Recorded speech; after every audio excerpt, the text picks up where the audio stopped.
Makes sense. Okay, well, why don't we move on? We still got quite a bit to do. We still have a show match too, so why don't we talk about Value Town Awards?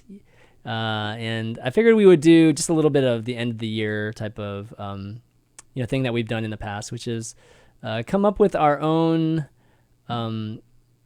I guess picks for what we think is like top deck of the best deck of the year, best card of the year, or card of the year type of thing.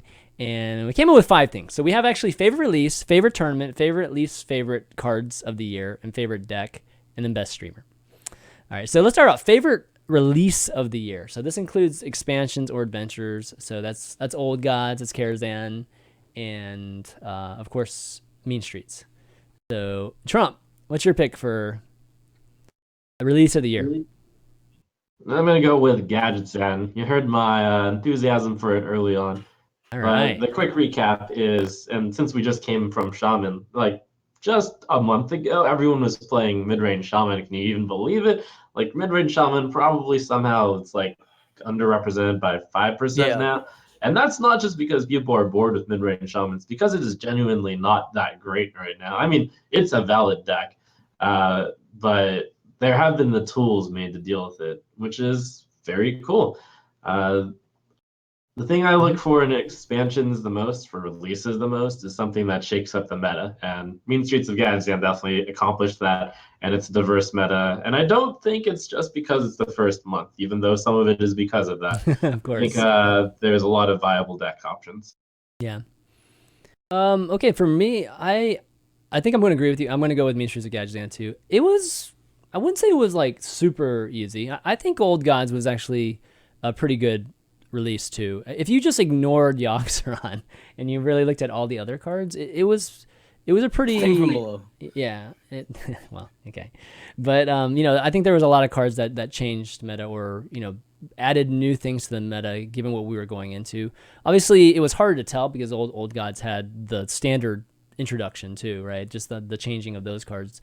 So, but overall, yeah, I'd agree with you. Mean Streets, I think, has given what like a relativity type of thing. I think Mean Streets is having a big impact. Cards like Dirty Rat, I think, are amazing from the standpoint of just being able to counteract your opponent, and even cards like Doppelganger. We were just talking about Doppelgangster. I still think Doppelgangster is a great, kind of cool card, and makes things like Yeah. Evolve possible, and makes even future cards possible, making that card great too. So yeah, good release. What about you, Noxious? I'm gonna go with Mean Streets, but I think one of the we still need to wait to see what the metagame looks like in a bit. Yeah, of The course. biggest upside that to the expansion, I guess, is the fact that there's gonna be a rotation happening sometime like late March, early April with the new set that's coming out that we don't know about yet. And like right now, mid-range shaman's not overrepresented, kind of like tempo mage isn't, but these two decks are still very potent. You just don't see much of them. I'm willing to bet that within like a month, Mid-range Shaman is back in tier one with The old one like or a new as version? the as like the well, it's like it's gonna become like again the deck to beat, and that worries me. Because there was a you notice the trend towards beating those aggro decks. What does it? Well, mid-range Shaman does it very well. It can sprinkle in its own Doomhammer shenanigans and beat you anyway if they want to slow down and play more combo-ish stuff. It's not going to be necessarily a copy pasta of what we used to have, but that deck is looking mighty disgusting. Again, We're talking and we're talking about the old one, by the way, guys. We're not talking about like Jade stuff. We're talking like the old mid-range the Shaman old school with build, yeah, like you bloodlust in don't it, need to play the with Jade one stuff. It's not bloodlust. necessary. I still Yeah. think like Bloodlust is the card that makes those pushes possible in the mid game against even unfavored matchups like Reno. You need one board to stick and then you win. Now the big thing is, regardless of that, I mean, once the rotation happens, we're losing Trog, we're losing Totem Golem, and the cards we have in the new set are still available. So to me, I still would say that Mean Streets is going to be like one of the most, probably the best release of the year, even in the context of what's coming up in the future. Um, Again, the beginning of the year comes up. There's a chance that Blizzard revisits some of their balance on the classic set, on the basic set. Yeah. Will they move Reno to the core set? Like all these decisions we need to wait for to Nice. really evaluate what the current sets are looking like in the future. But right now, I'd say Mean Streets has been their most successful set in terms of card design. Like it's just a Mhm. beautiful expansion in terms of Like Yeah. coherence, I guess. Yeah, I'm even going to add it's really difficult for Mean Streets of Gadgetzan to have had an impact because this is the last set in like all Yeah. 6 sets. So for it to have an impact, given that we're about to rotate, is actually even more impressive. Yeah. Yeah. We do have the most cards like at any point at this, at this juncture of the year. So, and I just want to remind folks what happened after like a couple weeks. When Karazhan came out, everybody was unhappy. Like literally everybody was upset like a week or two after the release, and that's why it was just like red alert. I think for the Hearthstone team, and it's like, okay, we got to make sure the last release is super good because this is we're so the community and the players are supposed to be happy after an expansion comes out. I think they've at least achieved that goal within the first 2 weeks, 3 weeks of the release. Okay, next category we've got let's see, what is it? Oh, best tournament of 2016. So Trump, what do you think? Actually, let's mix it up. Noxious, how about you go first, man?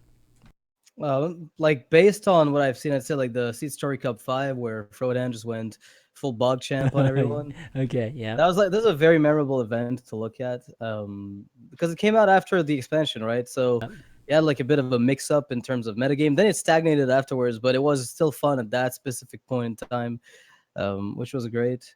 But I guess like Seed Story Cup this time, right after the expansion, it's just great to watch. It seems like their timing is always on point for everyone to enjoy the event. So okay, so 5 or 6, which one?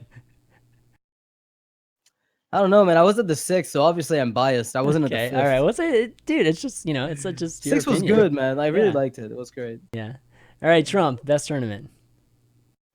All right, I think this is a little bit unfair, but I'm going to say the BlizzCon tournament. And the reason is, even though the tournament itself may not have been as good as Seed Story Cup, Blizzard has the advantage that it's the entire buildup of the 3 seasons and then like ladders integrated to it. Yeah. So as a player, it's kind of the thing that I kind of just go for anyways. So I feel like I'll always answer the BlizzCon World Championship no matter what. Sure.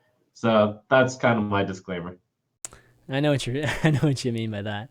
BlizzCon World, you're talking about the finals, or because BlizzCon World Championship, we had season finals and we had. Yeah, I mean the finals, but kind of the whole thing. Given that that's totally not fair. I mean, it's our entire season. I mean, that's like. Okay, so but I guess just generally the BlizzCon, HCT basically. Okay. Yeah. For me. No, it's really close. I mean, the Seed Story Cups definitely are excellent tournaments, but if I'm gonna pick something different, I would say, gosh, 2 things: one in March and one in April. God, for me, it's between like I'll just say DreamHack Austin or maybe even that Red Bull Team Brawl thing because it was so different.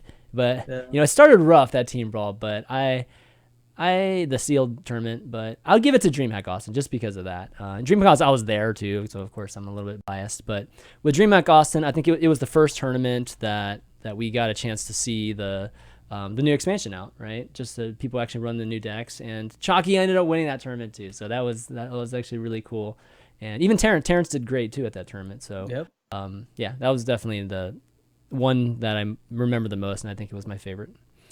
Okay, here we go. This is like this is the part where everybody like totally memes in the chat here. Okay, we're gonna do favorite card, our best card of the year, and then worst card of the year.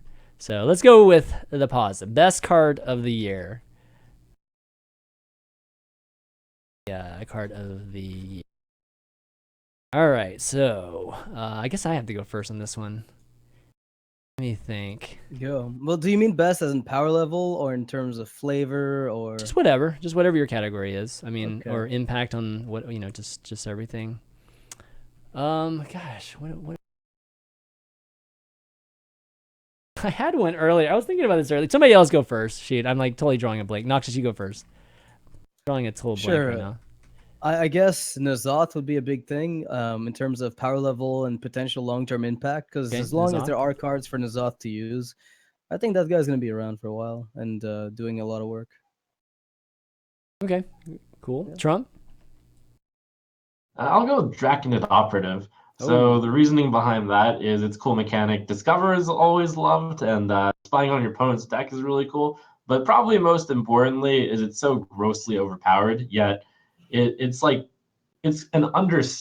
It lets me feel good about the Hearthstone team being willing to give a class that is perceived as very weak and is very weak a blatantly good card. I feel like it would be better if there were a more balanced card, like a lot of good cards instead of one clearly really good card, such as Call of the Wild. But I feel like this is less Call of the Wildish, and it pushes like a yeah. specific theme too of Dragon Priest.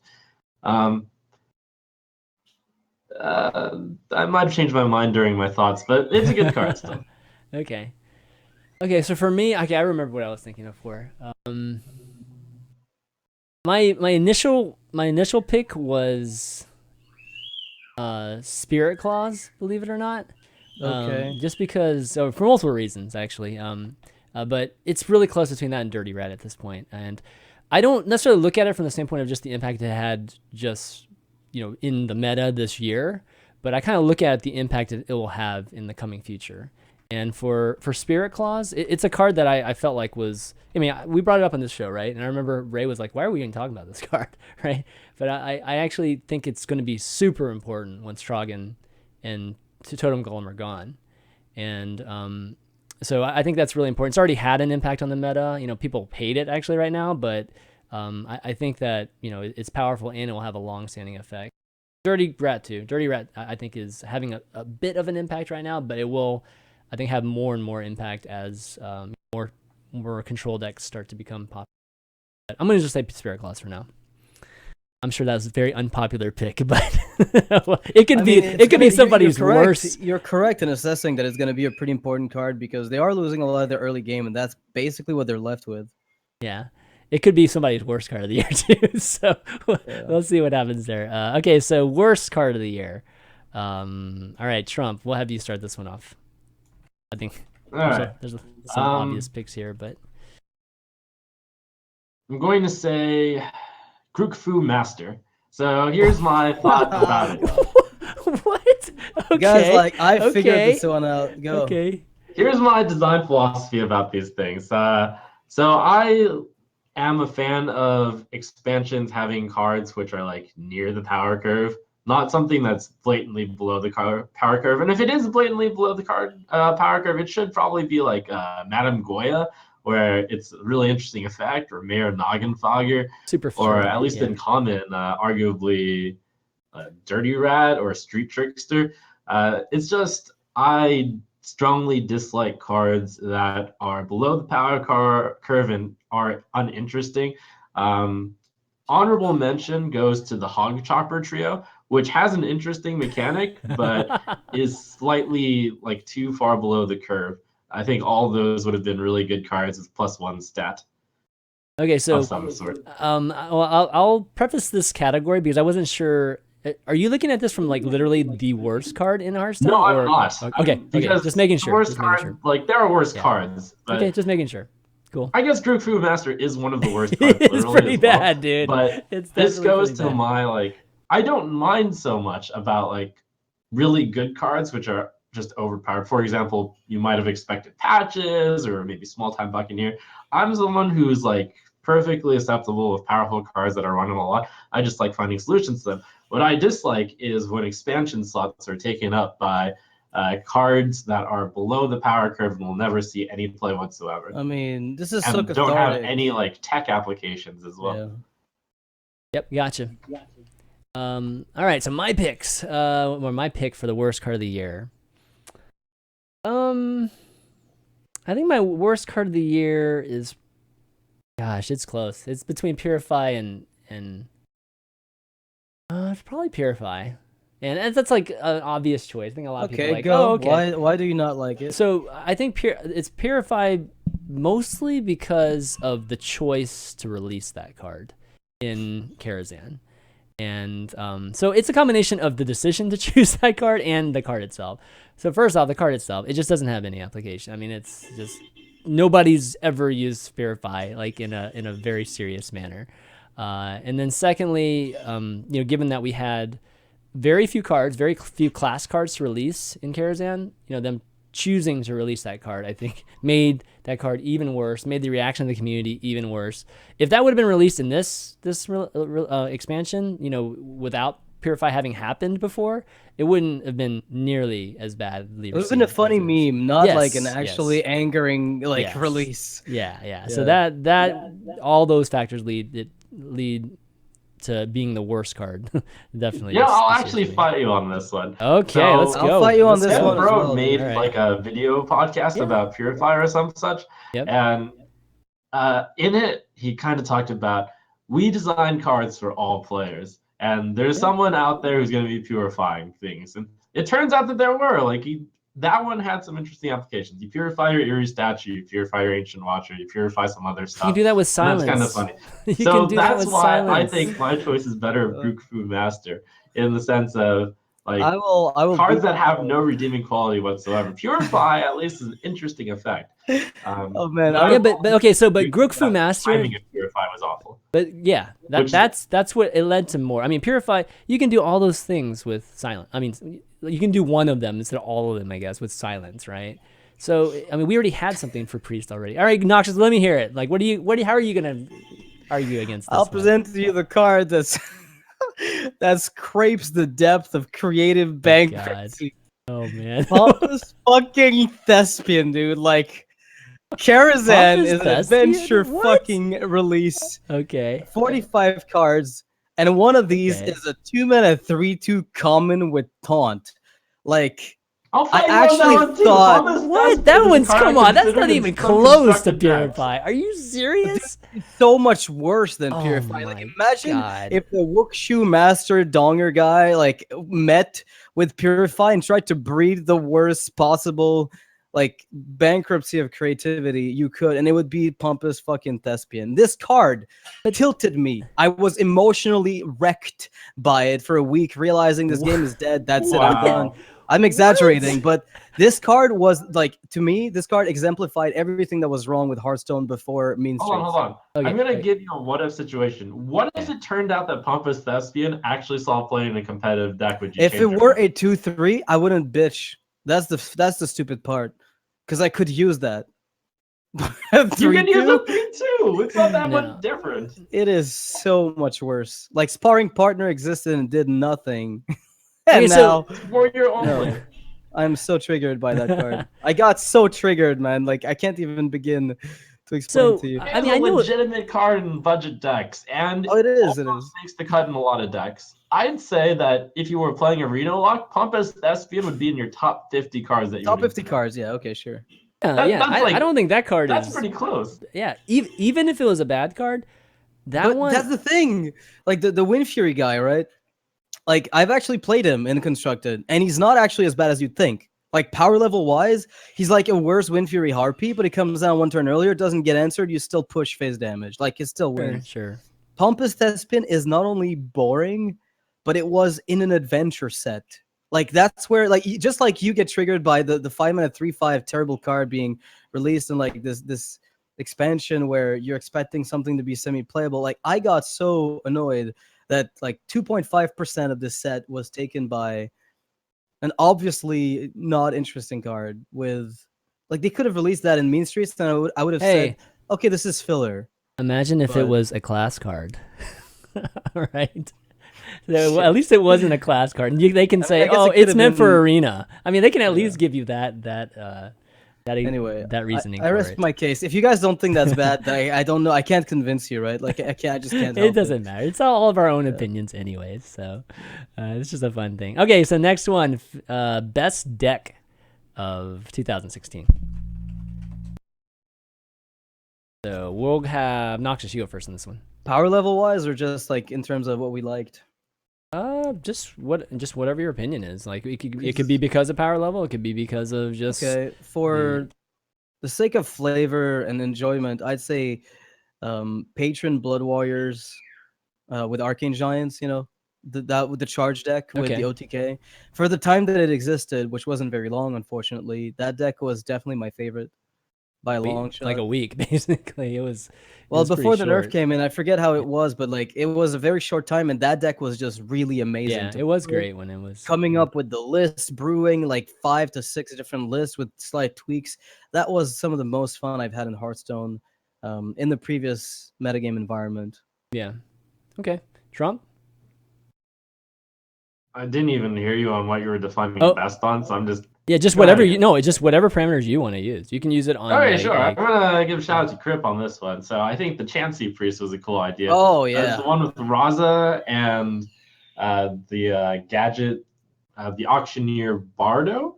Yeah. Chance. It's the OTK And priest. then you Yeah. play Spawn of Shadows, and then you Okay, like, yeah. and then you play Garrison Commander, and you try to like, you deal like 8 damage to Dude, yourself, it's and awesome. That was fun. 16 damage to the opponent, or it's like a cool 1-turn kill. It's a really cool idea, and it's actually got competitive applications as well.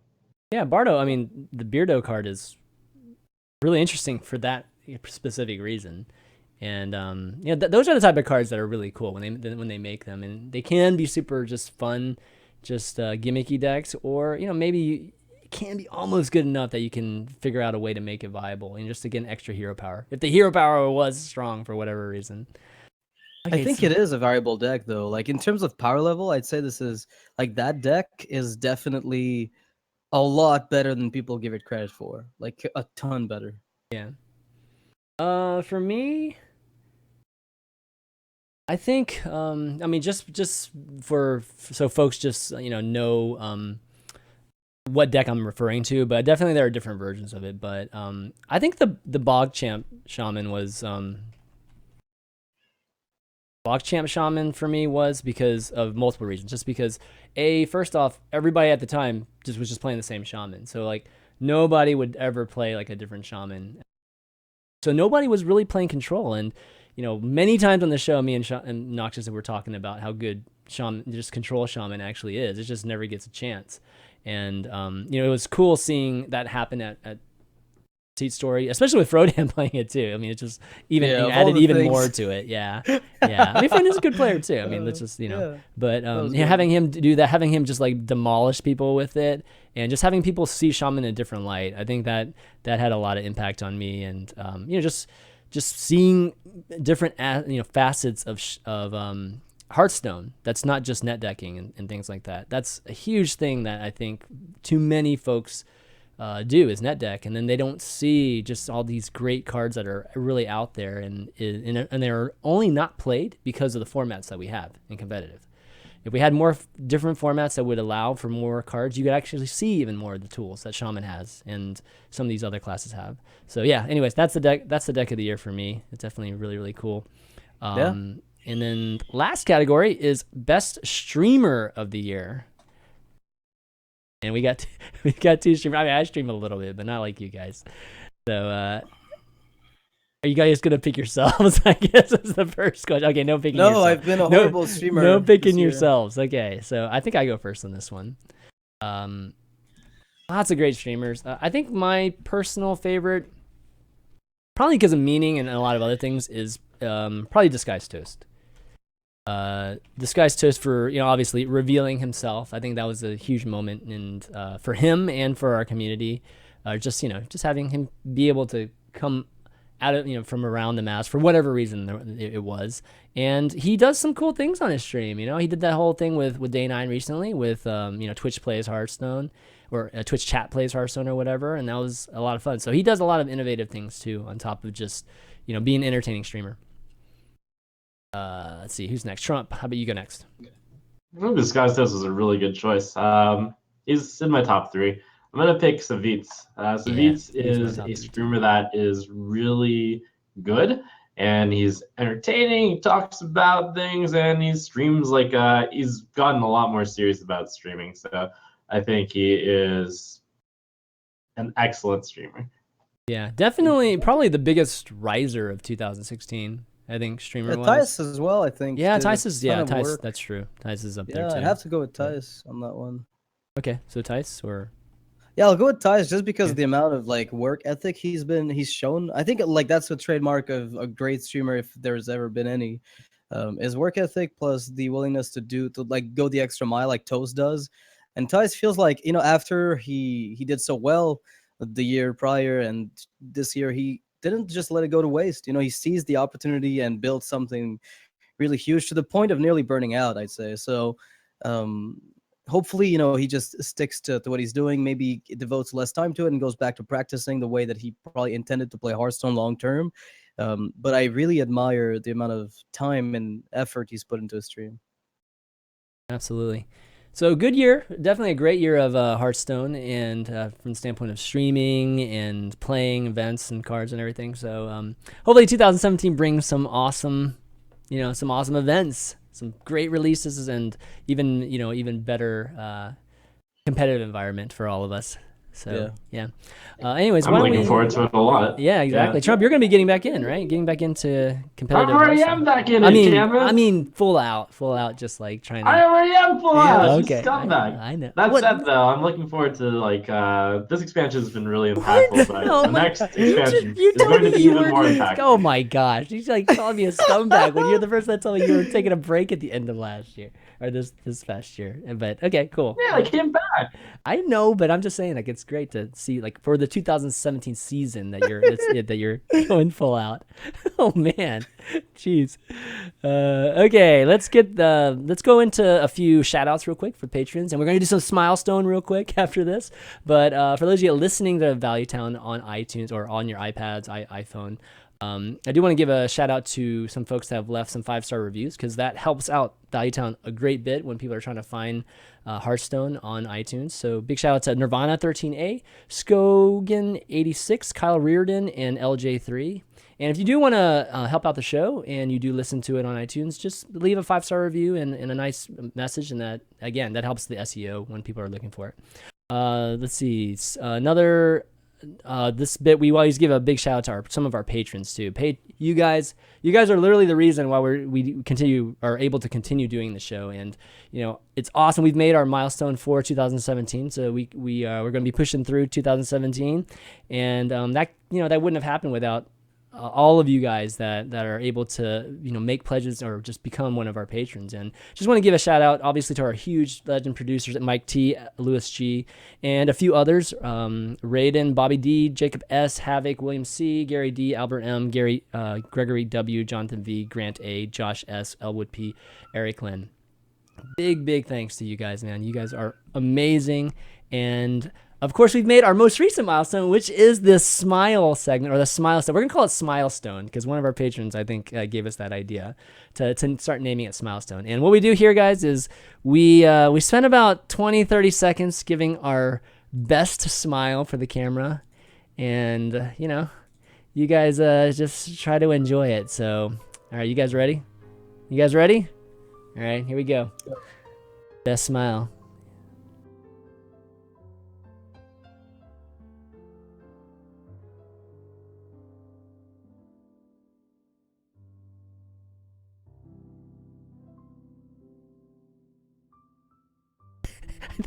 I think that's Noxious still is the best. I can't do that. How do you have such a good smile? All right, I think that's gonna be it, guys, for the Smilestone. But that was good too, Trump. I have to hold my hand. I have to hold my face up a little bit because it gets tired after a while. But yeah, anyways, that's the awkward moment of the show, guys. Of course, I wish the listeners could see this every week. But if you don't, just try to check out the VODs if you can't, or if you don't get a chance to watch this live, because it's freaking crazy good.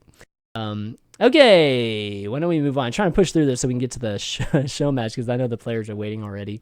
Why don't we do got a couple cards from Mekkatorque Workshop, so why don't we take a look at them real quick. It's from CAC per K, another patron who sent in these two cards, and he had a couple awesome ones last time with the remember the Murloc Commander guy? That was really sweet. Okay, so he's got two this week. One's an 8 mana. It's a mage card, Archmage Madera. It's a legend, 5/8. Battlecry. Your hero power becomes add a random mage secret to your hand, and it costs 0. All right. Does that make mage secrets good enough? if your hero power generates enough. I'm gonna go with that's pretty like if Crazy anything that good, card's right? at least really awesome. I don't know if Yeah. it makes Mage Secrets good because it just makes the card good. Like secrets don't get better, right? It just either it's a good card on its own or it's just bad, right? Yeah. The secrets don't really impact that too much.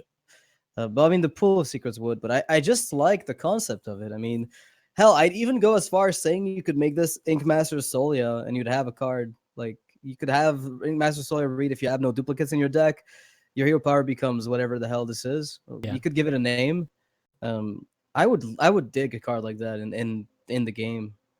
I really would. Yeah. I think it would be something that actually allows you to add an additional secret. Like basically having an extra card and having it played. I Yeah. think is something that they need to make the existing secrets viable. Trump, what do you think, man? I think it's a good design. It is very reminiscent of Draxus. It Yeah. costs one less Yeah, that's and true. makes your hero power basically busted. Yeah. So Draxus, I mean, it doesn't come with Draxus's downside, although you could count it as an upside. It's usually a downside of making your health go to 15. Yeah, it. I think it's one that would require a lot of testing, but it seems like a well-designed card, and like power level seems right.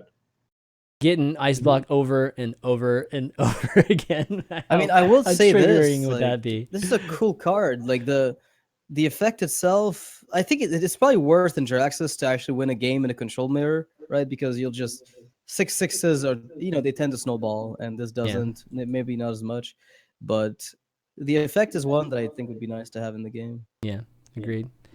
Okay, next one is Terran Su. I guess he's Taransu! Terran Su. He's a panda, I'm assuming, underneath all that clothes. So this is a 9-mana rogue card, 5/5 battle cry. Your hero has stealth until your next turn, and combo destroy an enemy minion. So it's kind of got a Blade of Cthulhu mixed with the new stealth card. There's a new stealth rogue, right? Well, there's nothing that makes your hero stealthed, right? Like this is your. Oh, this hero is your becomes hero stealth. Yeah, that's So cool. you Actually, basically like gain ice block, and then all you have to do is shadow step the fucking thing and do it 3 turns in a row. Like you're just golden, right? yeah, I love it. that's true. That's true. mean- I think making your hero stealth is pretty interesting. Just basically not attackable for a turn. Not really ice blockish, but something along those lines. Yeah, I think that's an interesting thing to introduce to the game. Trump, what do you think? Yeah, it's also pretty cool. Very flashy. I like these types of flashy cards. I It mean, seems reasonable as well. yeah, real talk. Like, do you play this? Because it's very slow against aggro, right? For the ice block thing. But if there's ever been a I disliked personally. I hated Lotheb because the stat line and the cost were too competitive, and everything about it felt like just an auto include in every deck, as opposed to this anti-combo tech. It wasn't like it was used as an anti-combo tech, but for more purposes than just that. Yeah, This is not a tempo card ever. It's only there to prevent that Malagos combination from going off, or the Leroy combo. If you go Terran Zoo and you shadow step him and you get to replay it on the following turn, is that ever enough? Because he doesn't have stealth, so you can't leave him on the board. Gain stealth and he has stealth. Then you go face Yeah. with him. Then you shadow step. So does this see play ever? I don't think it's. I mean, Blade of Cthulhu barely even sees play right now. Yeah. So, and that's easier to pull off. This one you actually have to combo really. So, yeah, I don't see this one being played at the current stat line. But then again, it would be too strong if it wasn't, right? Destroy an enemy is crazy good. So, Speaking of too strong, now that I've had a chance to read the chat and look at Archmage Madeira a little bit, it is actually, and this is like the tough part of design, it is ridiculously overpowered with Auction Master Beardo. Oh yeah, you just keep playing. Oh all my spells. god. Okay, well, what if Oh we just my had, God. instead of your hero power, it just says your hero power It's becomes broken, summon a yeah. random mage secret. Like that would be a lot fairer, right? Because Anything that doesn't have a loop, basically. A loop, it's bad. play spells. If you play the spell from your hand, then it's looping infinitely. But if you just summon it directly, then maybe it's less of an issue.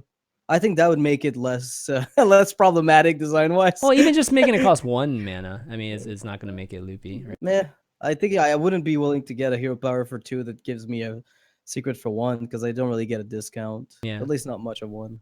The 8 health is just as hard to kill. It doesn't. It could be like 2-8 and it still would be pretty hard. The body doesn't matter as much, I guess, in this particular case. All right. Well, anyways, thanks for sending those in, Kakper. It's great. It's great getting a chance to have you guys participate in the show, all the patrons. So if you guys are interested and want to do that, go ahead and email those to valuetown@chanmanv.tv, and we will have them on. Patrons obviously get first dibs at it, but if we don't have any, and Noxious and I haven't made any, then of course we can get that over to you guys, or we can check out your submissions too.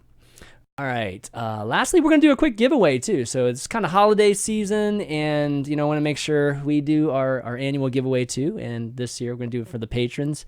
So the way we're going to do this is I've jumbled all the names of our patrons. We actually have 89 of them, which is really awesome. And I'm basically just going to have you guys pick a random number, and then based on the random number, it's going to be who those people are. And if you're listening to the actual podcast, you don't have to be here live to actually win. I'll just contact you a little bit later, but I want to do something nice for you guys. It's a $20 BattleNet gift certificate, so you guys can buy packs. I wish we could just get packs in the games, but this is the closest thing I could do to basically doing that. So Noxious, number 1 from 89. 71. 71. Oh my gosh! All right, let me count.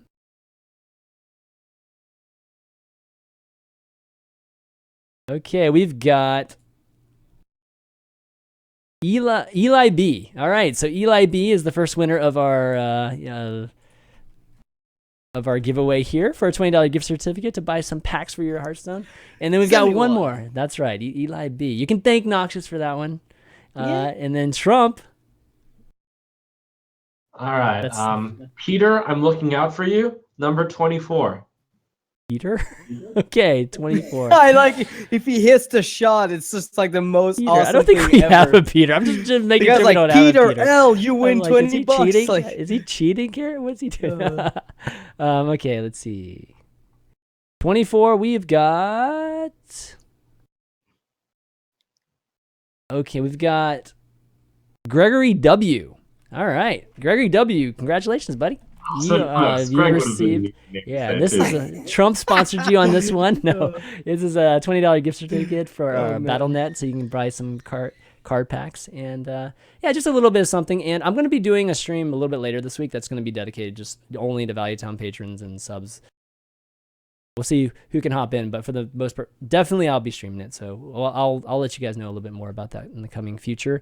And then finally, guys, we're going to do some Q&A real quick. Definitely a couple of questions from folks that have emailed. Let me bring them up. Actually, in the meantime, you see any good questions in Twitch chat? If you guys have any questions while I bring this up, I didn't have this like quite up and ready. Noxious, look at Twitch chat, see if there's any good questions.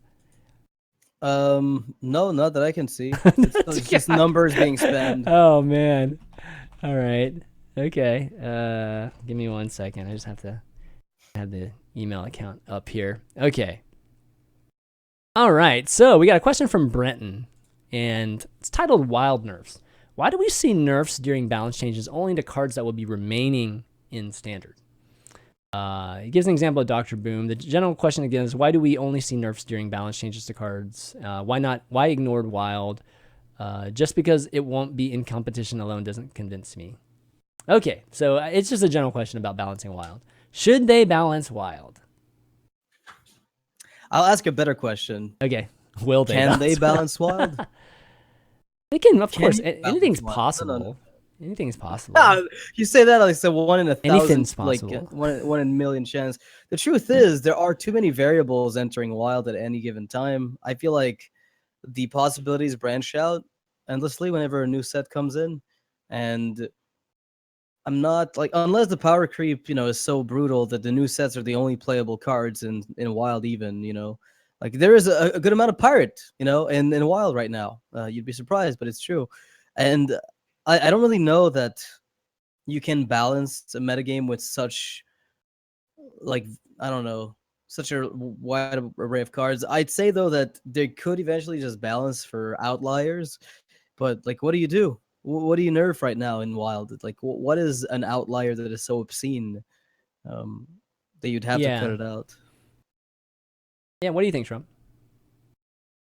I'll give you a prediction. I think there will be a wild balance in a year. I think right Oh, now okay. Yep. it's roughly balanced in that there's nothing that dominant. You have to forgive me, my knowledge of wild is not that good, but I think there are viable. I think there are multiple viable decks out there, from what I've heard down the grapevine.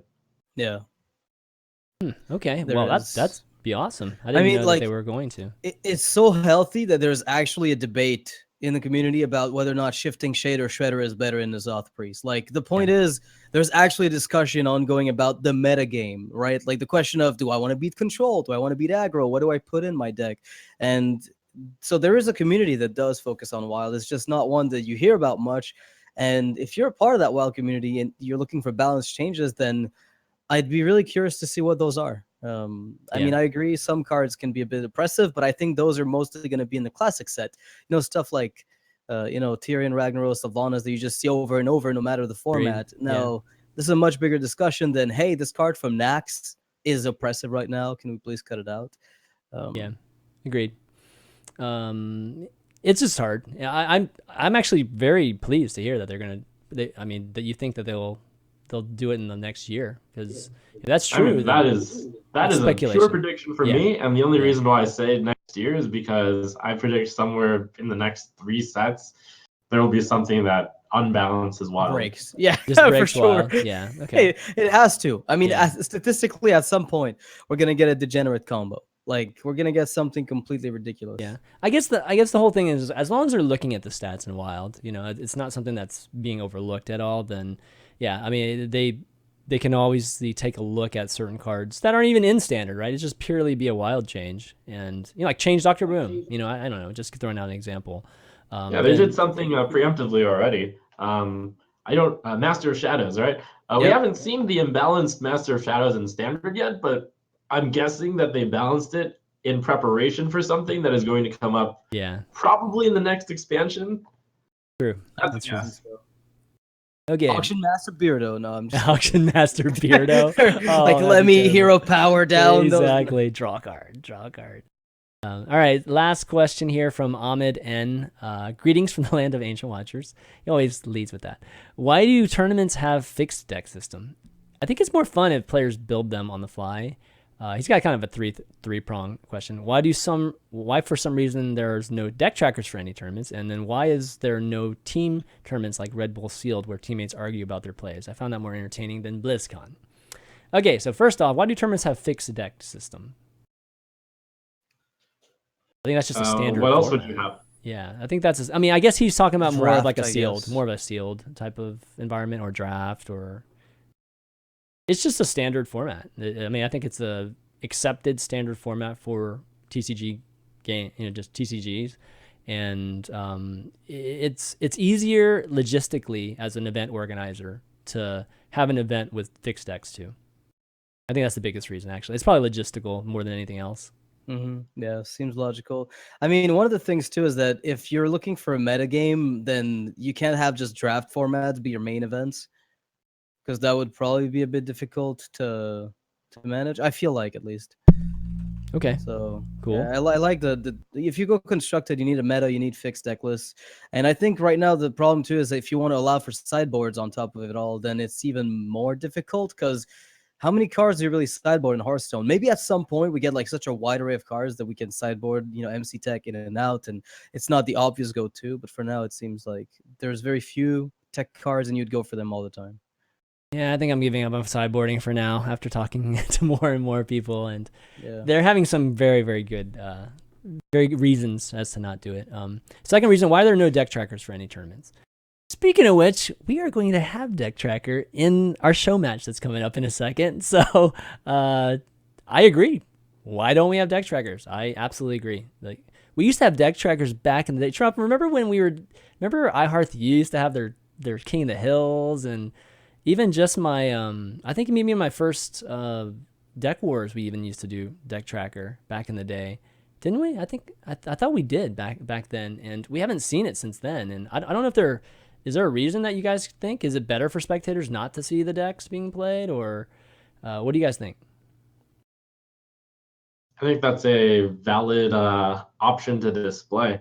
It is difficult to find the screen space for 1 or 2 decks, is I guess what you would say, between overlay on the left with the camera usually, and on the right, like you could probably show 1 deck maximum. Maybe you could fit in 2. I would say that's just no one's done it yet, and no one's sure how it would turn out, and it is at least some work to do it. Okay. Noxious? Yeah, that's got to be the best answer. Is just right now figuring out the logistics of it is the biggest issue, more so than anything else. Well, the logistics I think is easy. It's just I guess laying it out, right? You're figuring out The screen layout, space. that's a Yeah. logistics problem, because you're looking to display something specific to your audience, and then you find yourself not being able to really. Yeah. Okay. Yeah. I think it's. I mean, we're obviously gonna do it in a second, but I think if you wanted to do it, it'd have to be 1 camera on one side, 1 camera on the other side, so you have more space.